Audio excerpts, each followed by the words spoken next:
महाराष्ट्र में सियासी पारा एक बार फिर से उफान मार गया है। शरद पवार की राष्ट्रवादी कांग्रेस पार्टी यानी एनसीपी में एक बार फिर से टूट हुई है।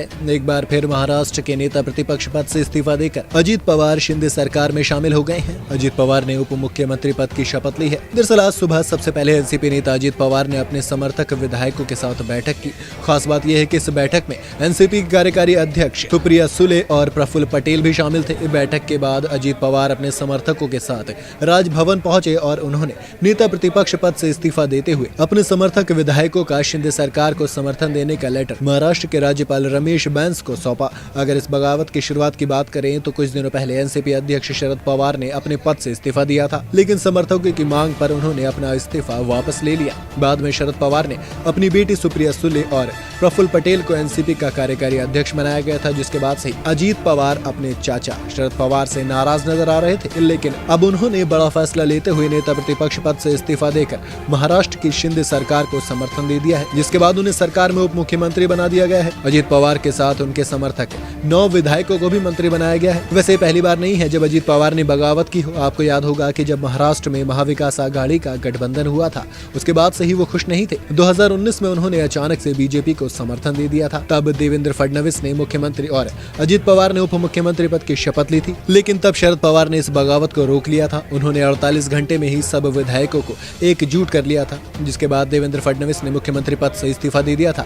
ऐसे में अब देखने वाली बात यह है कि इस सरकार में अजीत पवार कितने दिन टिकेंगे। क्या उस मीटिंग में पिछली बार की तरह इस बार भी कुछ बड़ा करने की उम्मीद है, ये तो वक्त बताएगा। डिप्टी सीएम बनने के बाद अजीत पवार ने अब एनसीपी पर भी दावा ठोक दिया है। पार्टी के नाम और सिंबल पर अजीत पवार ने दावा ठोका है। आपको बता दें कि अजीत पवार का कहना है कि उनके पास 40 विधायकों का समर्थन है। जैसा कि आप जानते ही हैं, उद्धव ठाकरे के साथ जो गेम हुआ था वही सेम गेम शरद पवार के साथ भी हो चुका है। तो इस वक्त की बड़ी खबर आपको बता दें, चाचा शरद पवार से बगावत करने के बाद अजीत पवार ने अब एनसीपी पर भी दावा ठोक दिया है।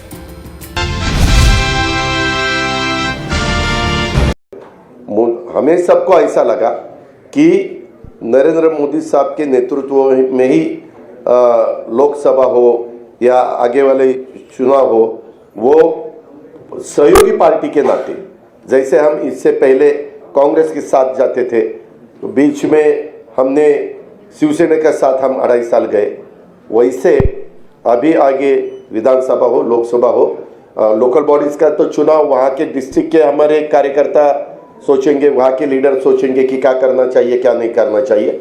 लेकिन स्टेट के और देश के जो चुनाव है उसके बारे में हम साथ साथ जाना चाहते हैं, और इसीलिए महाराष्ट्र के डेवलपमेंट के लिए और देश और मजबूत होना चाहिए और आगे जाना चाहिए। जो कुछ आज थोड़े बहुत प्रॉब्लम होते हुए वो सॉल्व करने के लिए भी सबने एकजुट होके उसका मुकाबला करना चाहिए। इसी माध्यम से हमने सबने मिलके ये डिसीजन लिया है। पार्टी के नाते हमने ये डिसीजन लिया है, और ये होते हुए पूरे विधायक हमारे साथ है, मेंबर ऑफ पार्लियामेंट हमारे साथ है, बाकी के पार्टी के वर्कर हमारे साथ है। इसीलिए आज मैंने डिप्टी चीफ मिनिस्टरशिप का ओथ ली।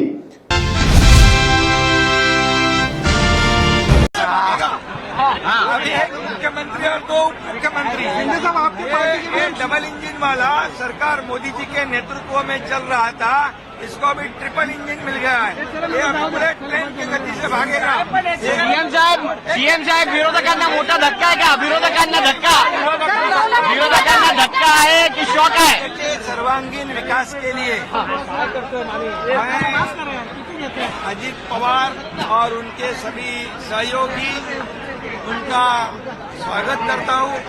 निश्चित रूप से उनके अनुभव का भी सरकार को फायदा होगा, जनता को फायदा होगा।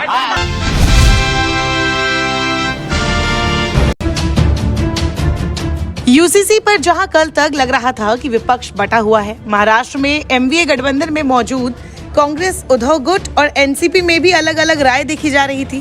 फिर हिमाचल में कांग्रेस से जुड़े खास परिवार के सदस्य ने भी इसका समर्थन कर कांग्रेस को टेंशन में डाल दिया था। वही अब एनडीए में मौजूद दल भी यूसीसी पर अपना स्टैंड क्लियर कर रहे हैं, जिसमें मेघालय के मुख्यमंत्री कोनराड ने तो मानो प्रधानमंत्री मोदी को झटका दे दिया है। यूनिफॉर्म सिविल कोड यानी यूसीसी पर प्रधानमंत्री नरेंद्र मोदी ने बीते दिनों बयान दिया था, जिसके बाद सियासी घमासान जारी है। तो वही कुछ ऐसी पार्टियां भी है जो यूसीसी की जमकर आलोचना कर रही है। अब मेघालय के मुख्यमंत्री कोनराड के संगमा ने कहा कि यूनिफॉर्म सिविल कोड भारत के वास्तविक विचार के खिलाफ है। उन्होंने कहा कि ये देश के लिए उपयुक्त नहीं है, क्योंकि हमारा देश विविधता में एकता वाला एक विविध राष्ट्र है।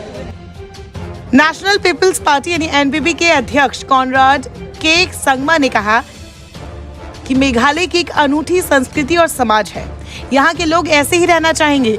उन्होंने उदाहरण देते हुए कहा कि मेघालय एक मातृसत्तात्मक समाज है, यहाँ हमारी ताकत रही है और ये हमारी संस्कृति रही है। हम नहीं चाहेंगे कि इसे बदला जाए। यूसीसी ड्राफ्ट की वास्तविक सामग्री को देखे बिना विवरण में जाना मुश्किल होगा। प्रधानमंत्री मोदी ने हाल ही में अपने भोपाल दौरे के दौरान कहा था कि यूनिफॉर्म सिविल कोड के नाम पर लोगों को भड़काने का काम किया जा रहा है। एक घर में एक सदस्य के लिए एक कानून हो और दूसरे के लिए दूसरा, तो घर चल पाएगा क्या? ऐसी दोहरी व्यवस्था से देश कैसे चल पाएगा? इतना ही नहीं, उन्होंने आगे कहा था कि मुसलमान बेटियों पर 3 तलाक का फंदा लटकाकर कुछ लोग उन पर हमेशा अत्याचार करने की खुली छूट चाहते हैं। यही लोग 3 तलाक का समर्थन भी करते हैं। पीएम मोदी के इस बयान के बाद असदुद्दीन ओवैसी ने बीजेपी पर सवाल खड़े कर दिए थे। ओवैसी ने कहा था कि सरकार दलित मुस्लिमों के लिए अनुसूचित जाति आरक्षण एससी का विरोध क्यों कर रही है? बीजेपी पिछड़े मुस्लिमों को आरक्षण देने का विरोध क्यों कर रही है? क्या वो इस सामाजिक अन्याय का दोष भी यूसीसी को देंगे? वहीं दूसरी ओर कुछ ऐसी पार्टियां भी है जो यूनिफॉर्म सिविल कोड का समर्थन करती हुई नजर आ रही है, जिनमें आम आदमी पार्टी और उद्धव ठाकरे गुट की शिवसेना का नाम शामिल है। कांग्रेस के भी कई नेता कह रहे हैं कि वो इस कानून के भी खिलाफ अभी नहीं है, लेकिन केंद्र सरकार चुनाव से ठीक पहले इसका जिक्र करके हिंदू मुस्लिम के बीच दरार बढ़ाकर अपना फायदा ढूंढ रही है और इसीलिए वो इसका विरोध करते हैं। बहरहाल अब मेघालय के मुख्यमंत्री के बयान के बाद इतना तो साफ है कि एनडीए में भी यूसीसी पर सबकी राय अलग होने वाली है। अब देखना होगा कि इसे प्रधानमंत्री नरेंद्र मोदी या बीजेपी लीडरशिप कैसे डील करती है।